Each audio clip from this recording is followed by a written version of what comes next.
Hello, my name's Ann Barrett, and my project is entitled Childhood Obesity, Modifying Sugar-Sweetened Beverage Intake. So to get started, the health outcome that I chose was childhood obesity.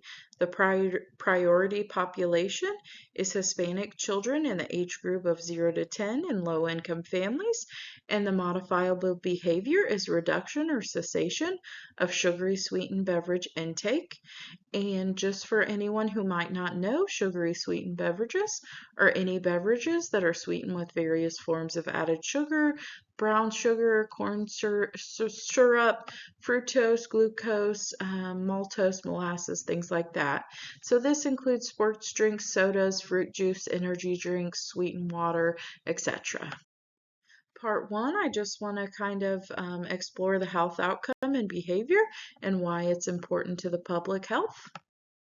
So, childhood obesity encompasses children with a BMI greater or equal to the 95th percentile of children with the same gender and age. So, consequences of childhood obesity include increased risk for chronic disease, such as diabetes, heart disease, depression, anxiety, and then the social stigma of childhood obesity as well. According to the CDC, 1 in 5 children and adolescents in the U.S. are affected by childhood obesity. Some behavioral risk factors include poor sleep habits, screen time, lack of physical activity, and then our focus for this project, poor nutrition with sugary sweetened beverage intake. So according to research in 2020, the behavioral risk factors included that at 2 years of age, more screen time greater than 1 hour a day, shorter sleep duration less than 11.5 hours per day, and weekly to daily consumption of sugar sweetened beverages were all independently associated with the risk of obesity at the age of 4.5 years old. Additionally, consumption of sugary sweetened beverages greater than 4 times a week can increase the risk of childhood obesity by 24%.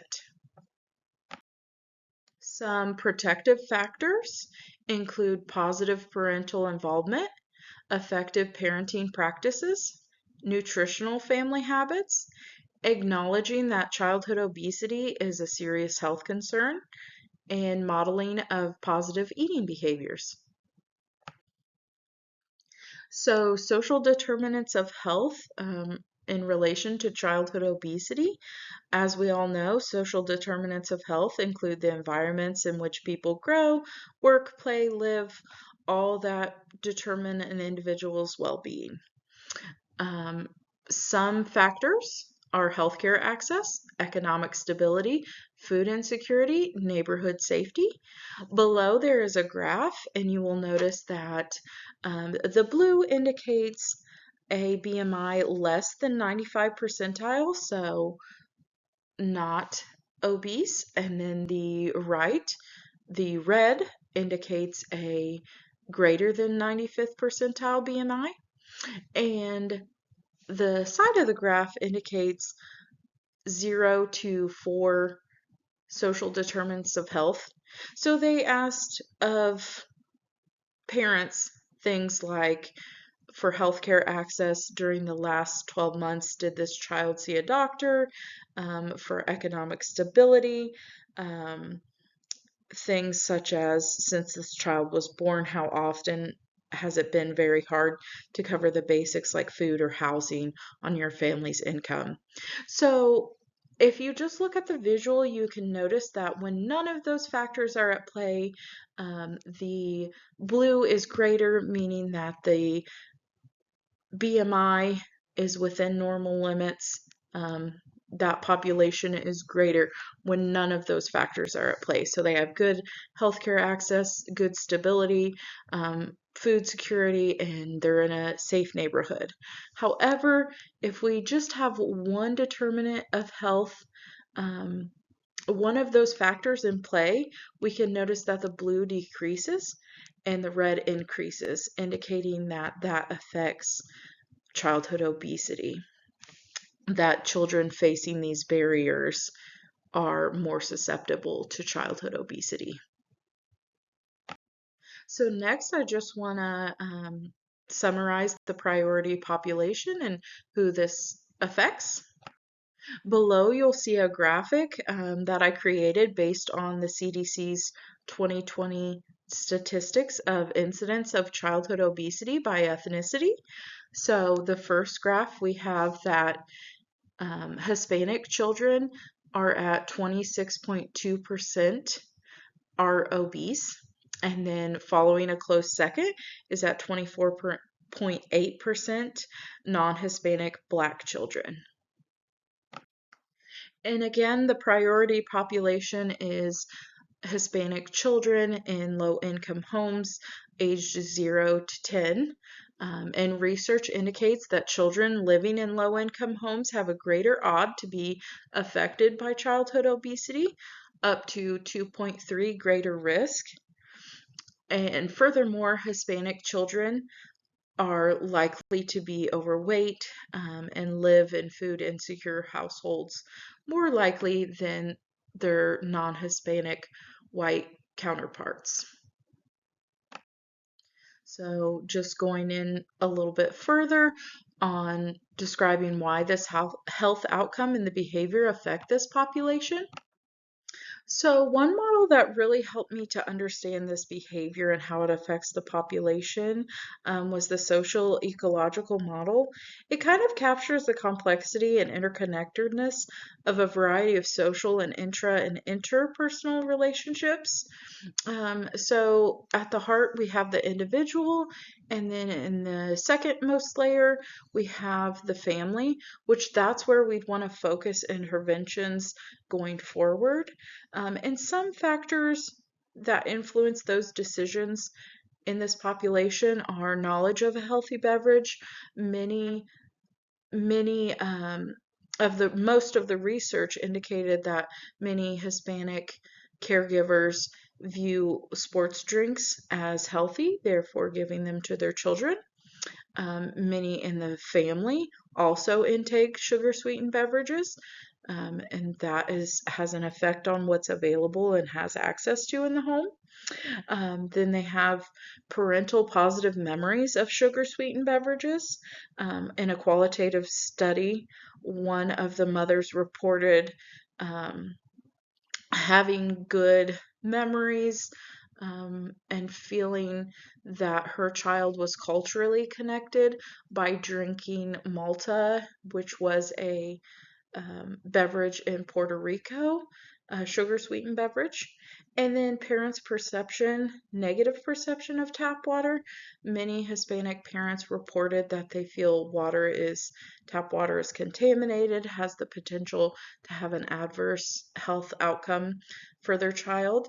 And then at the community level, the peer pressure, the retail stores in the area, many low-income areas have convenience foods, a high density, low value, but high calorie intake, such as sugary sweetened beverages available. So, and then socially, chronic poverty, sugar sweetened beverage taxation, marketing, multiple times throughout research review, it was noted that Hispanic children have more marketing, and Hispanic people in general are more marketed towards sugar sweetened beverages. So some research indicated that from the 2020 sugary sweetened beverage report, from 2013 to 2018, Hispanic preschoolers' exposure to regular soda brands ad was increased by 13%. Additionally, it was found that Hispanic youth reported higher daily exposure to sugar sweetened beverage, particular sports and energy drinks. And then governmental programs that this population, this low income population might rely on, such as WIC, SNAP, things like that. There's been some confusion because Some parents have thought that in this population have thought that the juice provided by WIC must be healthy because it's distributed by the government. Um, so that is confusing. So having these sugar sweetened beverages available based on these programs, that's another influence. And then additionally here, we can see the theory of reasoned action at play in terms of understanding the behavior. In this article in 2020, the behavior was to make sure that my preschooler does not drink any sugary drinks. And then the researchers explored the attitudes and subjective norms onto the behavioral intention. They noted through their research, which encompassed 238 Hispanic mothers with 2 to 5 years olds, that the results from their studies suggested that mothers are more likely to monitor their preschoolers' sugary beverage intake if they see other mothers monitoring their preschoolers' intake as well. So the subjective norm there is an important factor in determining this behavior. So then additionally, to explain and add on to that, the theory of planned behavior can be used to explain this behavior and how it affects the population. There was a study that was done in which half of the participants, over half of them, 55%, were Hispanic mothers, with the mean age of the child being 39.4 months. And using both qualitative data in the constructs of the theory of planned behavior, they found a correlation between the parents' perceived value of limiting sugary sweetened beverages and their behavioral intention. They also noted that the strongest correlation on behavioral intention of the parent was their perceived behavioral control and self-efficacy. So therefore, the parents who were most assured they could perform the task of limiting sugary sweetened beverages had the greatest intention to do so. So moving on to part 4, how have interventions been shaped using behavioral health theories? So the social cognitive theory was a very popular one in shaping intervention. As we know, the main constructs are knowledge, outcome, expectations, goal formation, perceived self-efficacy, and social structural factors. One intervention had participants of 33 mother-child dyads. They were Hispanic mother-child dyads. 88% of them lived below or at the poverty level, and the mean age was 3.6 years of age. The intervention was held over 9 months.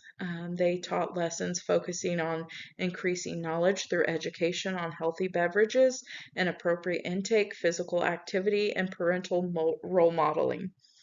Each lesson was 2 hours, and they showed visual imagery of Hispanic families and women and children walking, drinking healthy drinks, doing those positive health behaviors. During this time, the mothers also monitored the type of beverages that their children were consuming. And the success of the intervention relied heavily on observational learning construct that the study aimed to prove that through parental modeling, children would adopt the desired behavior. The research found that there was a significant decrease in SSBs in the community immediately following the intervention after the completion of the program. For soda intake, children in the group had an 82% reduction, and other sugary drinks decreased by 73%. And in terms of water consumption, it was increased by 46%. However, post-intervention, they did another follow-up, and in 6 months, the children had returned to their pre-intervention baseline. So then another intervention using the social cognitive theory explored a intervention with 356 Hispanic mother children dyads. Children younger than 12 comprised 71.33% of the group. The families completed weekly workshops in which they gained knowledge, set goals, increased self-efficacy. So they did that for 6 weeks, and then prior to the intervention, 82% of the children in the group were consuming sugary sweetened beverage, and this reduced to 73% following the intervention. Additionally, another intervention used the health belief model constructs. It was called Water Up at Home Trial. It focused on 92 low-income parents of infants and toddlers enrolled in an early Head Start program from 2019 to 2021. And the intervention was that they just supplied families with a water filter. And prior to that, they interviewed parents about their perceived susceptibility to health costs associated with sugary sweetened beverage consumption, self-efficacy, and beliefs about the health benefits or net gain of replacing sugary sweetened beverage with tap water. They found that there was a reduction in sugary sweetened beverage consumption from both parents and children, and that water security is determined as a contributing factor in reducing sugary sweetened beverage intake. Part 5, Future Public Health Strategies. So I just want to summarize that this health behavior is very complex, and intervention is going to have to be multifaceted in order to have a positive outcome. So what I'm proposing is using the theory of the social cognitive framework to kind of make intervention. I think it would be beneficial to identify children and families from nurses. So the nurse in the primary care setting identifies them through the surveying of social determinants of health, like we discussed on previous slides. So if they have one or more barriers, that puts them up for this voluntary intervention where they're contacted by a nurse navigator. She assesses baseline knowledge, nutritional baseline, and level of readiness for behavioral change. The contact should be made by the navigator on a monthly phone basis for the first 6 months and in person at wellness visits. So those are frequent and often. I would propose that this intervention start as early as 18 months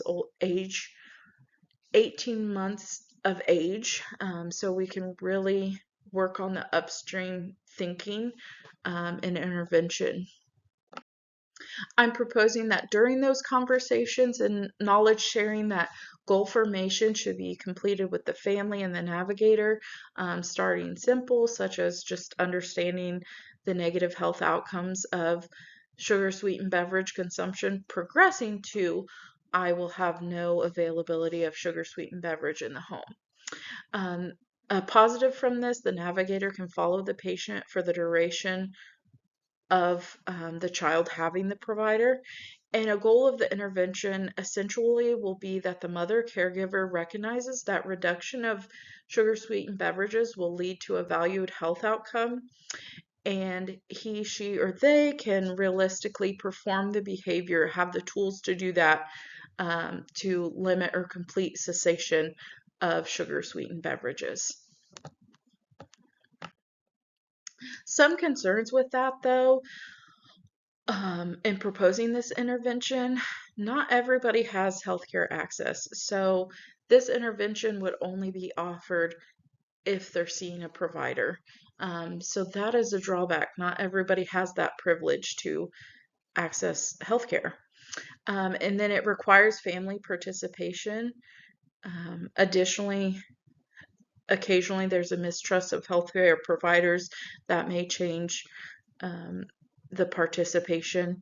It requires self-supporting, so like going back to those social determinant of health questions that were factors like, did your family experience food insecurity? So in order for the nurse to identify that risk or calculate that, the patient's mother in this case or caregiver would have to be reporting correctly. And then continuity in nursing staff. We know that sometimes that just doesn't happen.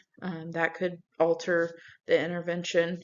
And then cost. There has to be value from the providers in the office to go to the effort of providing this intervention to their patients that are high risk. So that is my project. I hope you enjoyed. I have my references here. If you have any questions, feel free to reach out to me. Thank you.